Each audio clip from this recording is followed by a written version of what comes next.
শিক্ষার্থী বন্ধুরা, আরআর ফাউন্ডেশনের পক্ষ থেকে আমি রাসেল আহমেদ আপনাদের সবাইকে স্বাগতম জানাচ্ছি আজকের টিউটোরিয়ালে।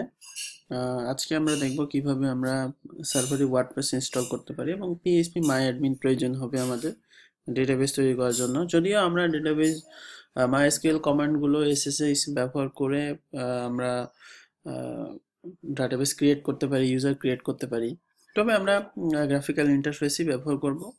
যদিও আমাদের ওইটাও জানা উচিত, কারণ আমাদের কমান্ড লাইন সম্পর্কে অনেক ভালো জানা থাকলে আমরা সার্ভারগুলো আরও অনেক ভালো ম্যানেজ করতে পারবো। তো আমরা প্রথমে গ্রাফিক্যাল ইন্টারফেস দেখে নিই, তারপরে কমান্ড লাইন দেখব। তো সার্ভারে পিএইচপি মাই অ্যাডমিন ইনস্টল করতে হবে। তো সেজন্য আমাদের পিএইচপি মাই অ্যাডমিন ডাউনলোড দিতে হবে। পিএইচপি মাই অ্যাডমিন লিখে যদি গুগলে সার্চ করি, সেক্ষেত্রে সেখান থেকে ডাউনলোডসে যাবেন। তো প্রথমে আমাদের এই ফাইলটি ডাউনলোড করে আমাদের যে সার্ভারে আমরা রাখবো, আমরা যে কোনো একটা সার্ভার ব্লকে রাখতে পারি, তাহলে এইটা সব আমাদের টোটাল সার্ভারের জন্য আসলে এটা কাজ করবে। তো তো আমরা ডাউনলোড করি, আমরা ইংলিশ ভার্সনের যেটা সেটা ডাউনলোড করবো, অথবা চাইলে অল ল্যাঙ্গুয়েজ যেটা সেটা ডাউনলোড করতে পারেন। তো এখানে আমরা চাই যে আমরা নির্দিষ্ট একটা লোকেশনে ডাউনলোড করতে, তো সেজন্য আমরা সার্ভারের একটা নির্দিষ্ট জায়গাতে যাব। তো এই জন্য আমরা ব্যবহার করব সিডি। তারপরে আমরা যাব var www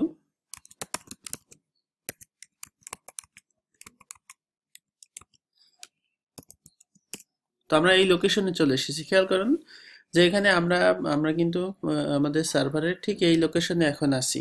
তো এখানে কমান্ড দিলে ওই লোকেশনে আমরা অ্যাক্সেস করতে পারবো। তো আমরা এখন ডাউনলোড করব। তো ডাউনলোড করার জন্য আপনার নর্মালি ডাউনলোড করে আপলোড করার কোনো দরকার নাই। এখান থেকে আপনি উইজেট, তারপরে যে ইউআরএল থেকে ডাউনলোড করবেন সেটা রেখে এন্টার দিলে এখানে খেয়াল করবেন ডাউনলোড হবে। আচ্ছা, আমাদের বানানটা ভুল হয়েছে।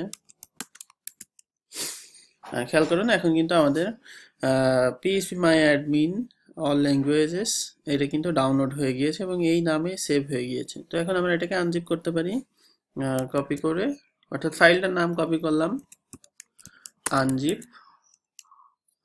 দেন আচ্ছা, এখানে খেয়াল করুন যে আনজিপ প্রোগ্রামটা কারেন্টলি ইনস্টল নাই। তো এটা ইনস্টল করতে পারি যেভাবে,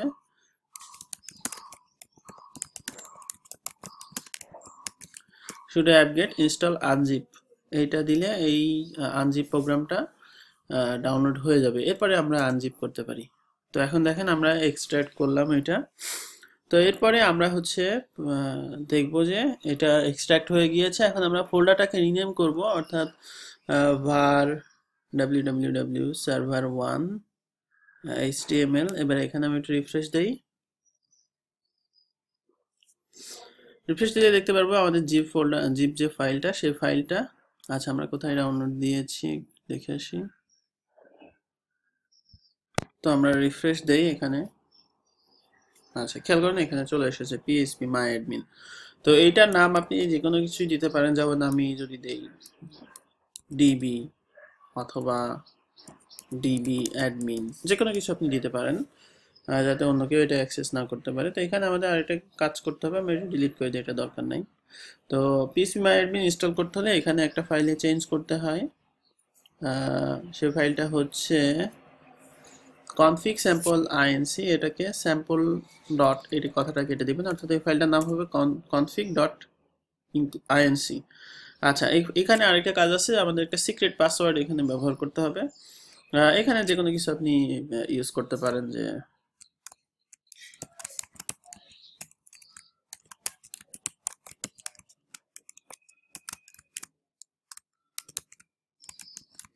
মাই সিক্রেট পাসওয়ার্ড, আমি এটা ইউজ করলাম। ওকে, তো তারপরে আপনার পিএইচপি মাই অ্যাডমিন ইনস্টল হয়ে গেছে। এখন আমরা যদি আমাদের সাইটের ঠিকানা /db admin দেই, সেক্ষেত্রে দেখি, অর্থাৎ সাইটের ঠিকানা /db admin। তো এইটাতে গেলে আমাদের পিএইচপি মাই অ্যাডমিন ওপেন হবে। তো আপনাদের হয়তো মনে আছে, আমরা যখন পিএইচপি মাইএসকিউএল সার্ভার ইনস্টল করেছিলাম, তখন একটা রুট পাসওয়ার্ড ব্যবহার করেছিলাম। সেই রুট পাসওয়ার্ড দিয়ে আমরা এখন এখানে লগ ইন করবো।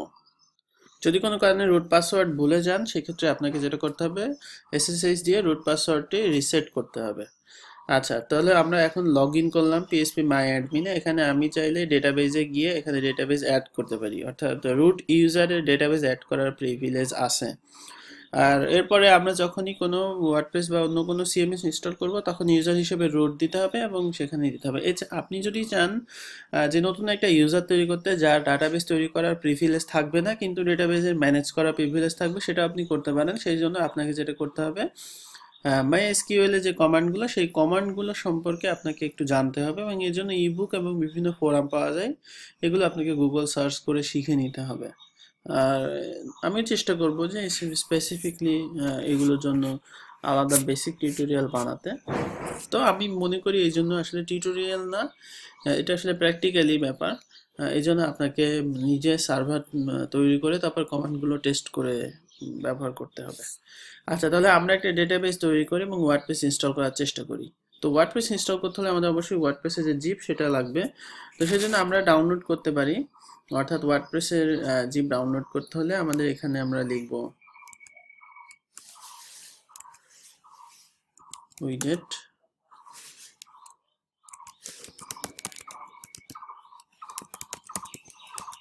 wordpress.org/latest zip, তাহলে লেটেস্ট জিপটা ডাউনলোড হয়ে যাবে। এবার আমরা এটাকে আনজিপ করি, আনজিপ লেটেস্ট জিপ যে ফাইলটা, সেই ফাইলটাকে আমরা আনজিপ করলাম। এখন এখানে গিয়ে আমরা রিফ্রেশ দেই।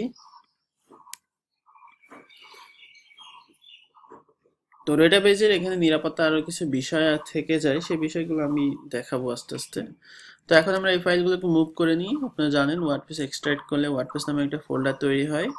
তো আমরা মুভ করে প্যারেন্ট ডিরেক্টরিতে নিয়ে গেলাম এবং এখানে অপ্রয়োজনীয় অনেক জিনিস আছে, সেই জিনিসগুলো আমরা, অর্থাৎ ফোল্ডার এবং ফাইলগুলো যেগুলো আমাদের দরকার নেই সেগুলো ডিলিট করে দেবো, যেমন index, HTML, latest zip, WordPress যে ফোল্ডারটা সেগুলো আমাদের দরকার নাই।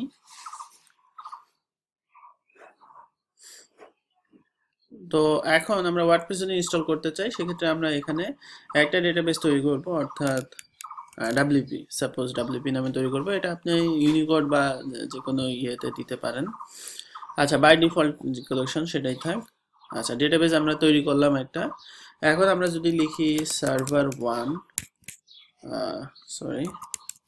server1.rust.me, একটু রিফ্রেশ করি, তাহলে দেখা যাবে ওয়ার্ডপ্রেসের যে সেটআপ কনফিগ সেটা চলে আসবে। ডেটাবেস নেম আমাদের WP, user name root, password যেটা আছে সেটা আমরা দিলাম। আর টেবিল প্রিফিক্স আপনি চেঞ্জ করে দিতে পারেন অথবা যেটা ইচ্ছে সেটা দিতে পারেন। আচ্ছা, এখানে খেয়াল করেন আমরা যখন এনজিনেক্স ইনস্টল করেছিলাম তখন কিন্তু আমরা এই ফোল্ডারটাকে এনজিনেক্সের যে ইউজার গ্রুপ সেই ইউজার গ্রুপকে অ্যাসাইন করে দিতে পারিনি।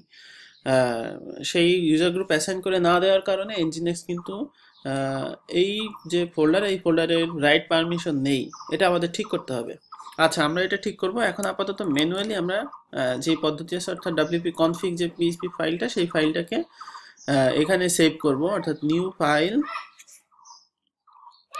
wp config php।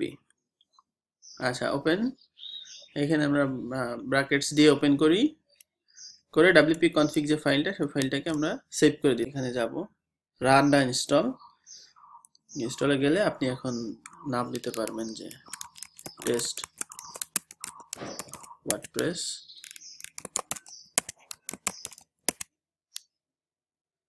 আচ্ছা, আমি উইক একটা পাসওয়ার্ড রাসেল ইউজ করি।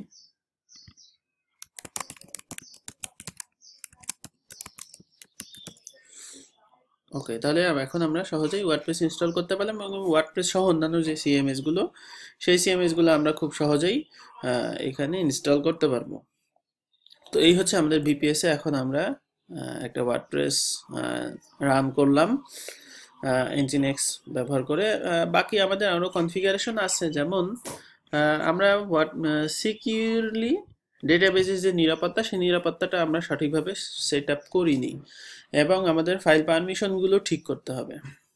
আচ্ছা, ফাইল পারমিশনগুলো ঠিক করতে হবে এবং আমরা এই বাকি যে টুইকগুলো আছে টুইকগুলো আগামী পর্বে দেখাবো। আজকে এই পর্যন্তই, আশা করি বুঝতে পেরেছেন এবং টিউটোরিয়ালগুলো বুঝতে আপনাদের সুবিধা হচ্ছে। যে কোনো সমস্যা আমাকে প্রশ্ন করতে পারেন ফেসবুকে অথবা ভিডিও নিচে কমেন্ট করে। তো ধন্যবাদ সবাইকে আজকে টিউটোরিয়ালটি কষ্ট করে দেখার জন্য। আল্লাহ হাফেজ।